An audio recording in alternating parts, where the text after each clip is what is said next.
আইসের সঙ্গে স্থানীয় পুলিশ প্রশাসন ও শেরিফদের সমন্বয় সীমিত করার আইনটি বাস্তবায়নে কোনো রূপ ছাড় দিতে নারাজ রাজ্য অ্যাটর্নি জেনারেলের দপ্তর। নির্ধারিত সময়ের মধ্যে চুক্তি বাতিলের ঘোষণা না দেওয়া কিংবা সন্তোষজনক জবাব না দেওয়ায় ব্রুম, স্টিউবেন, নাসাউ এবং রেনসেলার কাউন্টি শেরিফ অফিস সহ একাধিক সংস্থার মধ্যে ইতিমধ্যেই সাবপেনা বা আইনি তলবনামা পাঠানো হয়েছে। যদিও ব্রুম কাউন্টি শেরিফ অফিস দাবি করেছে তারা আইন মেনে চলছে, তবু নীতির জায়গায় বিরোধিতা করে তারা শেরিফদের যৌথ মামলায় অংশ নিয়েছে। অন্যদিকে জেমসের মুখপাত্র সাফ জানিয়েছে আদেশ অমান্যকারী সংস্থাগুলোর বিরুদ্ধে প্রয়োজনে দেওয়ানি মামলা দায়ের করা হবে।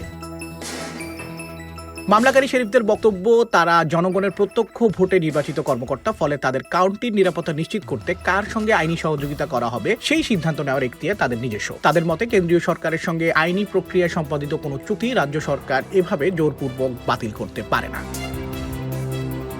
অপরদিকে গভর্নর ক্যাথি হকুল ও অ্যাটর্নি জেনারেল লেটিসিয়া জেমস এক যৌথ বিবৃতিতে শেরিফদের এই মামলাকে করদাতাদের অর্থের অপচয় বলে মন্তব্য করেছে। তারা জানান রাজ্যের 12টি সম্পর্কিত সংস্থার বেশিরভাগই কোনো অপ্রীতিকর ঘটনা ছাড়াই নতুন নিয়ম মেনে নিয়েছে। তাদের দাবি নিউ ইয়র্কের অধিকাংশ আইন শৃঙ্খলা রক্ষা বাহিনী আইসের সহযোগিতা ছাড়াই সফলভাবে নিজ নিজ সমাজকে সুরক্ষা দিয়ে আসছে। ফলে এই শেরিফদের আইস ছাড়া কাজ করতে না পারার দাবিটি আইনের কোনো ব্যর্থতা নয়, বরং তাদের নিজেদের সক্ষমতার অভাব নির্দেশ করে।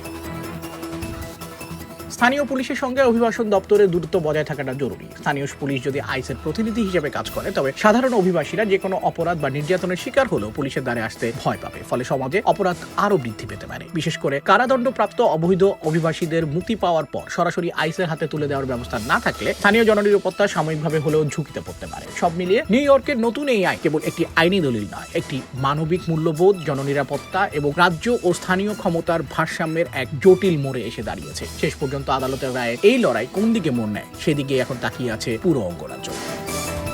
সায়েম শুভ, এটিভি USA, নিউ ইয়র্ক।